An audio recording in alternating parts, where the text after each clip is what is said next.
Assalamualaikum warahmatullahi wabarakatuh. Anak ibu yang soleh-solehah, kumaha kabar dinten ayeuna? Mudah-mudahan kabar dinten ayeuna sararehatnya. Amin ya robbal alamin. Nah, anak ibu yang soleh-solehah, dina kasempatan ieu ibu bade ngajarkeun bahasa Sunda ngeunaan gotong royong. Aya nu teurang teu naon hartosna cenah gotong royong teh? Nah, bade ibu jelaskeunnya naon hartina gotong royong teh. Gotong royong nyaeta kerjasama antar jalma, antara jalma jeung kelompok jeung kelompok anu ngajadikeun saling percaya dina ngahareupan masalah nu jadi kapentingan sararea. Jadi gotong royong yaitu kerjasama antar individu dan kelompok yang saling percaya menghadapi masalah untuk kepentingan bersama. Ayeuna manfaat gotong royong. Naon wae manfaat gotong royong teh? Nu kahiji, pagawean jadi tereh rengse jeung teu capek teuing. Anu kadua, numbuhkeun sikap silaturahmi anu sae. Anu katilu, numbuhkeun rasa ikhlas jeung kabersamaan. Anu kaopat, numbuhkeun sikap saling ngabantu.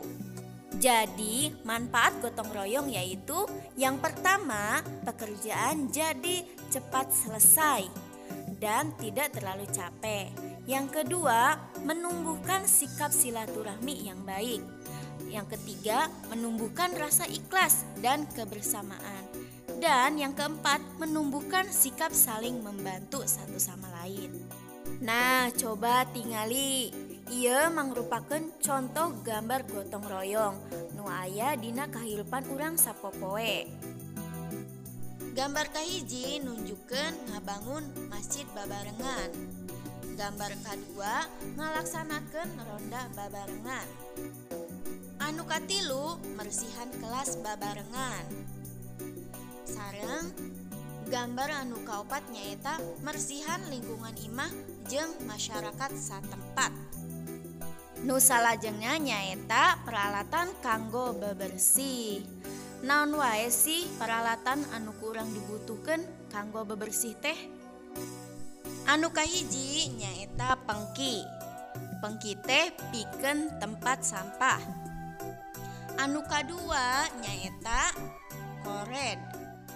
Anu katilu nyaeta parang. Anu kaopat pacul. Anu kalima sapu nyere.